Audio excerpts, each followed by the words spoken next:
Bom dia e bem-vindo a mais um tutorial do Global Mapper, no qual vamos tratar de um tema muito interessante, muito importante, que é a segmentação da nuvem de ponto. Essa tecnologia de segmentação, ela permite que seja feito um processamento automático de identificação de clusters na nuvem de ponto, né? Existe um documento em português que eu redigi a partir do conteúdo do manual online do Global Mapper, que é bastante claro. A segmentação é uma ferramenta automática, já existia na versão 24, foi aprimorada na versão 25 e vamos a fundo para explicar como usá-la, quais parâmetros são importantes para obter os melhores resultados. Então, essa ferramenta automática ela divide a nuvem de pontos em grupos menores, chamados de segmentos ou clusters, com base nas relações espaciais e alguns atributos que a gente pode escolher nos pontos na nuvem de pontos. Ao segmentar as nuvens de pontos em seções, em segmentos menores e aplicar um ID, uma identificação nesses segmentos, a gente pode depois selecionar esses segmentos, né, e, e aplicar uma classificação manual ou até editar esses segmentos. Em vez de editar pontos separados, a gente pode editar segmentos. Veja só a melhoria, veja só a potência dessa ferramenta. O objetivo dessa ferramenta de segmentação é fornecer ao usuário a capacidade de separar objetos, um poste, um carro, uma edificação, uma árvore, solo e assim por diante. Separar esses objetos na nuvem de pontos de forma automática para auxiliar na classificação final.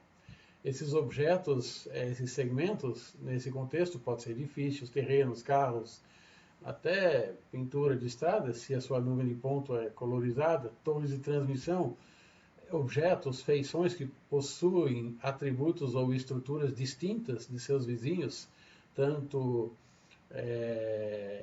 na média local de altimetria, na variação de altimetria interna, na cor, enfim, muitas características, né, morfológicas e que podem ser detectadas e usadas para classificação, para segmentação pela ferramenta de segmentação do Global Mapper Pro. Então, esses objetos, esses segmentos são delimitados, delineados, identificados, separados, classificados com base nos atributos e limites que a gente pode definir dentro da ferramenta do Global Mapper Pro. Então, essa ferramenta de segmentação, ela requer o Global Mapper Pro. Ok?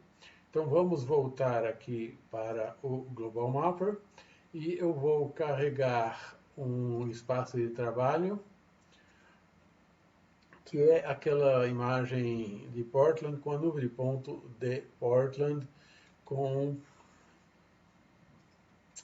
espaçamento de 1 metro. Não é uma nuvem muito fina, mas já dá para fazer um bom trabalho. Aqui eu estou na visualização por RGB ou por elevação, ok? Então, vocês lembram que no Global Mapper você pode manualmente selecionar, por exemplo, um retângulo, você pode, aqui eu vou dar um escape, você pode selecionar um polígono, aqui, por exemplo, isso é uma edificação, então vou selecionar isso manualmente, e eu posso classificar manualmente, aqui eu tenho os menus de classificação, isso como edificação. Então isso é o menu de classificação manual. Você quer reclassificar 7.397 pontos de dar como tipo 6, edificação? Sim. Certo? Agora eu dou um escape, não mudou nada, mas se eu coloco aqui colorizar por classificação, eu tenho aqui esses pontos classificados como edificação, e se eu vou no metadado, eu tenho nas estatísticas esses pontos como edificação. Ok? Mas vamos voltar aqui na elevação para a visualização. Então vamos lá. Na ferramenta aqui de classificação automática de LIDAR, eu tenho vários ícones que é necessário explicar. Aqui é o ícone de classificação automática, no qual inclusive tem a segmentação. Tudo bem. Aqui eu tenho a ferramenta de segmentação, que eles chamam de partição espectral. E aqui a ferramenta de seleção de segmentos. Então, muito importante esses dois ícones, que é segmentação e a seleção de segmentação. Ok? Então, vamos agora, é o objeto desse tutorial, fazer uma segmentação, pedir para o software analisar essa nuvem de ponto em função de critérios de atributos de propriedades locais, de alterações de média local de altimetria, enfim, dos componentes das propriedades da nuvem de ponto, identificar clusters, segmentos de objetos, edificações, árvores, solos, carros, isso tudo depende da resolução da natureza mesmo da nuvem de ponto. Então, eu não vou usar o menu completo de classificação, isso vai ser objeto de outro vídeo tutorial mais para frente, mais completo. Eu vou aqui no que eu poderia dizer uma pré-classificação, me preparar para a classificação ou até me ajudar numa classificação, a conhecer melhor minha nuvem de ponto e quem sabe até fazer uma classificação começando por uma segmentação e depois fazendo uma classificação manual dos segmentos e não dos pontos. Veja a força dessa metodologia. Então, vou lá. Aqui é o menu de segmentação.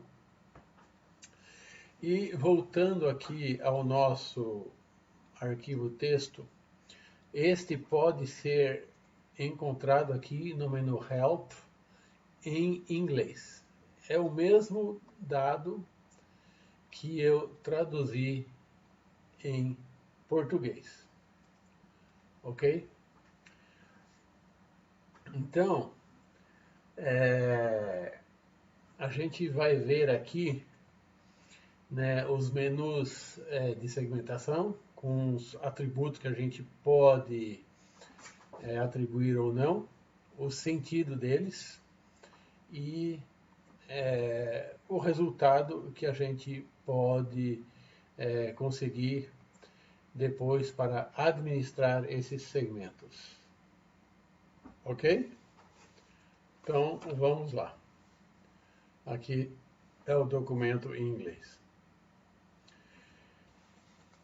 Então, os parâmetros, eu posso eventualmente aplicar os parâmetros por defeito, aqui, Restore Defaults, e aqui é o peso, a importância que ele vai dar a cada um desses parâmetros de curvatura, intensidade, número de retorno e distância normal.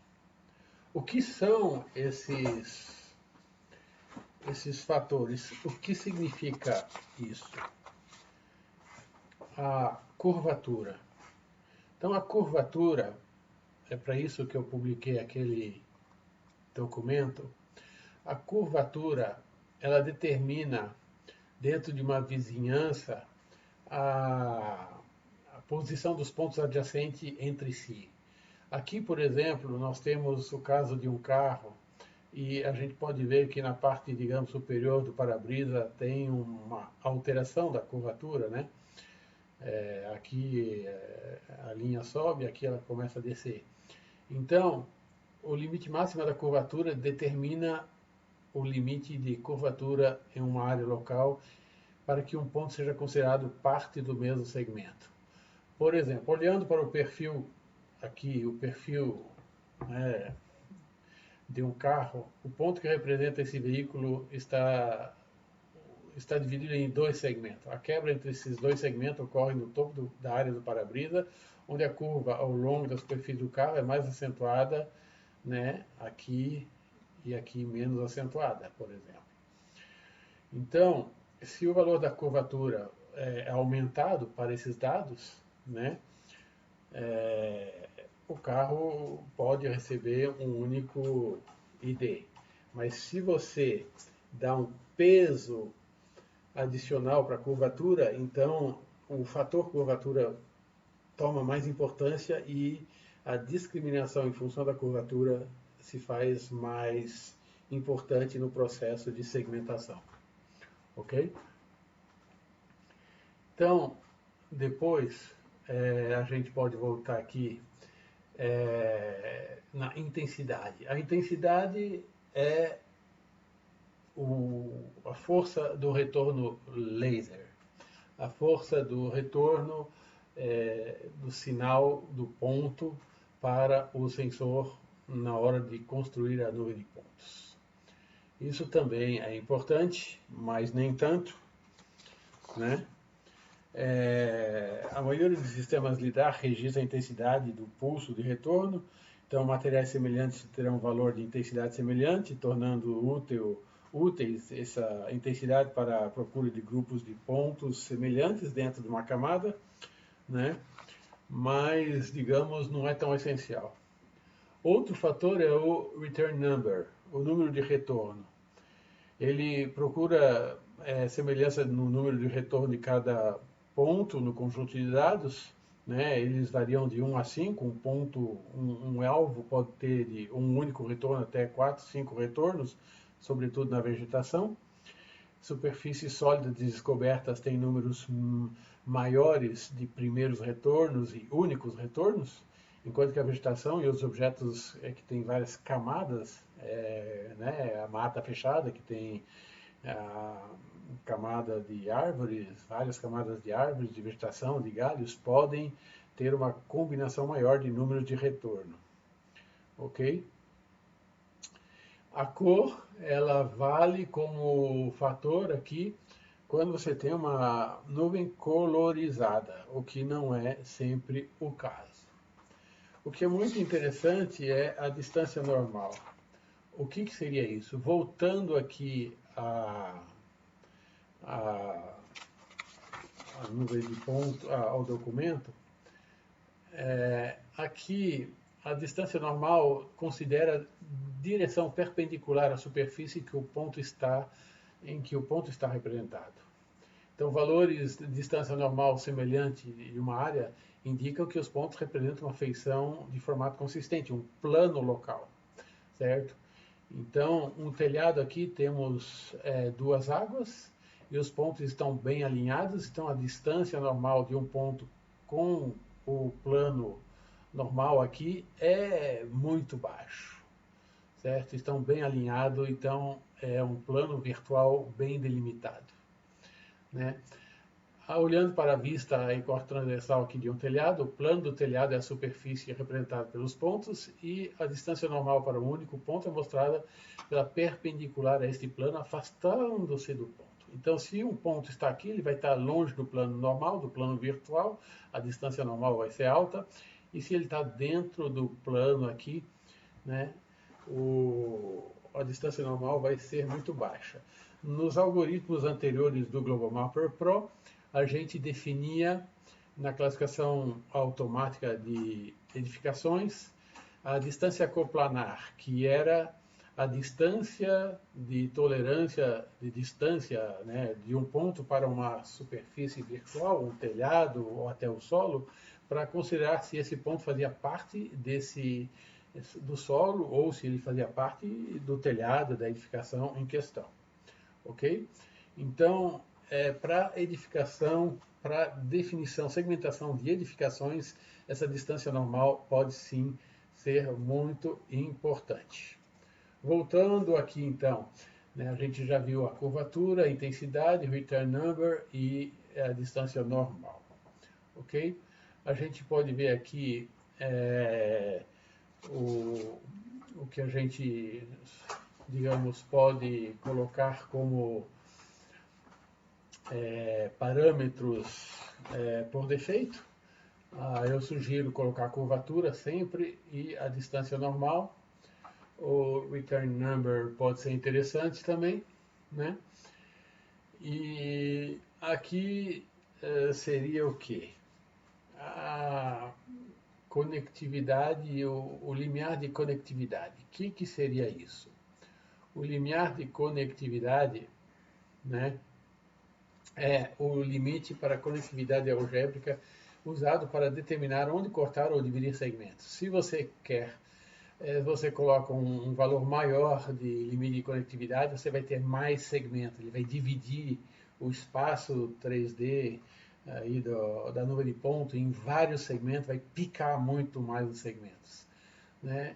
É um valor baixo, digamos, pode ser usado para grandes conjuntos de dados, onde muitos tipos diferentes de pontos acontecem, e o valor alto para, digamos, segmentar dentro, subdividir dentro de uma categoria, né, para ter mais segmentos, certo? Outro parâmetro aqui também, né, que você pode definir é a quantidade mínima de pontos, né? Eu geralmente não vou colocar 3 não, coloca mais 30 pontos para definir um cluster mínimo, ou seja, se você tem menos de 30 pontos, não vai definir nenhum agrupamento, nenhum segmento de edificação ou qualquer coisa. Isso depende também bastante da resolução, do espaçamento da sua nuvem de ponto, porque se você tem uma nuvem de ponto com 1 metro de resolução, 30 pontos já é bastante. Se você tem 3 centímetros, 10 centímetros, 30 pontos é muito pouco. Ok? Aqui tem o desvio padrão. O desvio padrão aqui restringe o intervalo de associações de pontos a serem considerados, né? O número maior de desvio padrão incluirá mais pontos, digamos, longe desse segmento, que não tem muita coisa a ver, está próximo, mas estão bem diferentes. Então você vai aumentar, digamos, o raio de tolerância para a inclusão de um ponto dentro de um cluster, de um segmento, e o valor mais baixo você vai restringir o acesso de um ponto a um segmento, e assim você vai ter um segmento mais homogêneo e mais limpo, digamos, sem ruído, sem coisa estranha, digamos. Ok? Então, é importante entender o sentido de tudo isso para realmente aplicar os parâmetros que vão bem e, assim, aplicar uma segmentação que faça sentido. Ok? Então, aqui a gente selecionou a nuvem de ponto, a gente selecionou aqui os parâmetros, né? E a gente pode, então, aplicar a segmentação clicando aqui em segmentos. Ok? Outros assuntos aqui, bom, está bem explicado. Aqui depois é o gerenciador de segmentação, que é o resultado depois de segmentado. A gente clica aqui na segmentação e ele vai realizar essa segmentação. Não faça a segmentação numa área grande, enorme, senão vai gastar muito tempo e não vai dar o resultado que você espera. Faça teste numa área pequena para avaliar o resultado, para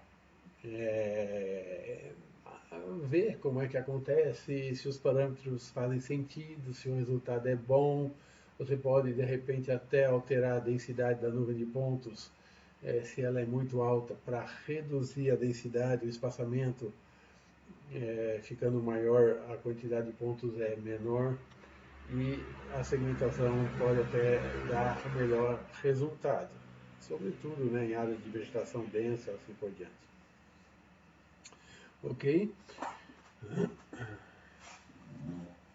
Estamos aí, você vê, não está indo tão rápido assim.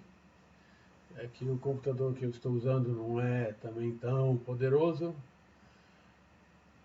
apesar de existirem outros aqui. Então, resumindo, né, enquanto está trabalhando, a curvatura é o, o parâmetro de segmentação mais importante, comentam os especialistas da Blue Marble nos tutoriais, nas apresentações que eles fazem. Depois a intensidade, também, mas um pouco menos. A distância normal é importante. E a segmentação agora foi feita, não mudou nada na imagem, por quê? Porque eu não estou colorizado por segmento. Aqui, por exemplo, eu já coloquei a colorização por segmento. Então, o que eu tenho aqui? Eu tenho os segmentos. Então, eu tenho várias cores aleatórias, não quer dizer muita coisa, mas já, digamos, é uma imagem segmentada, classificada. É fácil perceber visualmente que cada prédio aqui foi colonizado de uma forma diferente, ele foi bem, como dizer, bem identificado, bem isolado. Né? Aqui eu vou clicar 2 vezes para ter a maior qualidade. E eu tenho então aqui vários segmentos. Aqui é uma edificação, aqui é outra, aqui deve ser solo, aqui deve ser vegetação. Aqui também eu tenho segmentos diferentes e variados, né? E uma ferramenta muito importante, isso como se fosse uma classificação não supervisionada, comparando com imagem de satélite, né? Uma classificação não supervisionada completa, né? Então, a segmentação está feita e aqui eu tenho o gerenciador de segmentação, com todas as classes, a quantidade de pontos que fazem parte dessa classe, e depois eu vou poder gerenciar esses segmentos, excluir, fusionar e assim por diante. Ok? Eu vou fechar aqui o editor de segmentação. Uma coisa também que eu queria explicar é, por exemplo, quando você clica em curvatura, ele explica aqui embaixo o que quer dizer. Return number, aqui está a explicação. Então, o Global Mapper está preocupado realmente em ser intuitivo e autoexplicativo, e cada vez que você clica numa coisa aqui, num texto, ele explica aqui embaixo o que quer dizer.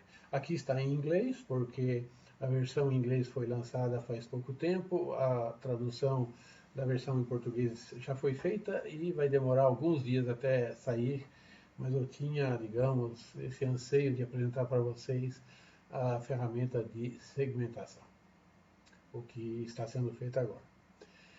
E muito importante agora é a seleção dos segmentos. Por exemplo, aqui eu posso fazer o seguinte: se eu vou na ferramenta de seleção de segmentos, eu posso selecionar aqui, por exemplo, isso.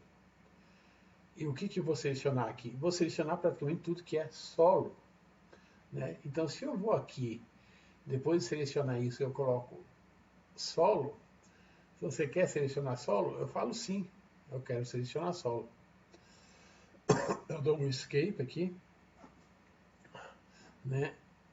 E aqui, por exemplo, se eu coloco agora por classificação, veja bem que eu classifiquei tudo isso que estava no segmento azul como solo. E é como se fosse uma classificação de solo realmente manual, né? Eu vou voltar aqui na classificação por segmento. Eu posso selecionar com cuidado, né? Porque se eu errar aqui, eu vou selecionar no segmento diferente do que eu quero. Eu vou selecionar aqui vários segmentos de edificações, certo? E eu vou classificá-las manualmente como edificações. Ok? Então eu vou clicar aqui, ele vai selecionar aqui, ó. Ele vai selecionar isso inteiro, o segmento inteiro, como edificação. Eu clico no Control e eu vou clicar aqui também. E eu estou selecionando todos essas edificações aqui como esses segmentos para torná-los edificações, ok? Então, o que, que eu faço? Eu selecionei os segmentos, clicando aqui e no Control, e clicando em cima dos segmentos, e aqui eu vou fazer uma classificação manual desses segmentos, tornando todos eles edificações. 26 mil pontos. Agora eu dou um Escape, e se eu for aqui na visualização por classificação, veja, tudo que eu cliquei virou edificação. Então é como se fosse uma classificação manual assistida pela segmentação. É interessante, pode ajudar bastante. Né? Se para você é um método que convém para obter bons resultados, é de se pensar. Existe também a possibilidade de treinar o classificador do Global Mapper. Isso vai ser objeto de um novo vídeo tutorial, e inclusive isso foi o, digamos, o, o objeto do prêmio que a Blue Marble recebeu esse mês de fevereiro por 3 revistas de geoprocessamento nos Estados Unidos. Vamos apresentar isso mais para frente, mas já está publicado no blog da IGSAT. Ok? Então, esse era o objetivo do tutorial, é mostrar para vocês, explicar o que é a segmentação da nuvem de ponto, explicar o sentido desses parâmetros aqui, e a gente pode depois, claro, ver aqui se a gente quer juntar vários segmentos automaticamente, a gente pode fazer isso, por exemplo, eu posso juntar vários. Aqui o azul deve ser o solo, né? Não, o azul deve ser a vegetação, o cinza deve ser o solo, e isso tudo, esses pequenininhos aqui, deve ser realmente edificações. Eu posso, por exemplo, juntar eles todos, né? E aqui eu faço merge e ele junta tudo num único segmento novo de 2.270 pontos, né? Então é uma ferramenta muito prática também. Ok? Mas por hora vamos ficar por aqui. Eu espero que eu consegui ser bem didático e explicar para vocês os grandes princípios da segmentação. Esse documento aqui em português, que nada mais é do que a tradução em inglês como é que chama, do documento que está no manual online do Global Mapper na parte de segmentação, será uma ajuda preciosa para você entender como é que funciona o algoritmo, né?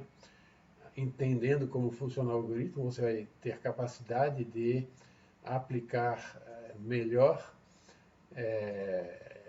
essa ferramenta e obter melhor resultados. Para finalizar, a gente pode dar um passeiozinho 3D para ver o resultado aqui. Eu vou procurar o ícone de 3D e aqui está, né, a imagem segmentada, visualização em segmentação, né? As cores, claro, que são muito artificiais, né? É, mas, por exemplo, se a gente visualiza agora em classificação, a gente vai ver que o solo que agora aparece em marrom realmente é o solo, né? Aqui tem algumas edificações, aquelas que a gente selecionou na segmentação e classificou manualmente, né? Inclusive você vê esse ginásio aqui com um, uma forma muito peculiar. E para você ver também a fineza da, da interpretação, você vê esse telhado aqui, desse galpão, a segmentação foi capaz, apesar de ter um espaçamento de 1 metro, a segmentação foi capaz de separar as chaminés de ar-condicionado, de aeração, os moinhos de vento, né, que evacuam o ar quente no teto desse galpão. Ou seja, a segmentação, conforme os parâmetros usados, pode ser uma real e preciosa ajuda na classificação. Isso sem muito trabalho. Ok? Muito bem. Então, aqui eu vou encerrar esse tutorial. E tenha sempre a sua licença atualizada, legalizada, para usar as ferramentas mais atualizadas, mais performantes do Global Mapper, do Global Mapper Pro, e receber todo o nosso suporte. Agradeço a sua atenção, sua paciência, né, por esse vídeo um pouco demorado, mas valeu a pena com certeza. E nos vemos no próximo tutorial. Muito obrigado!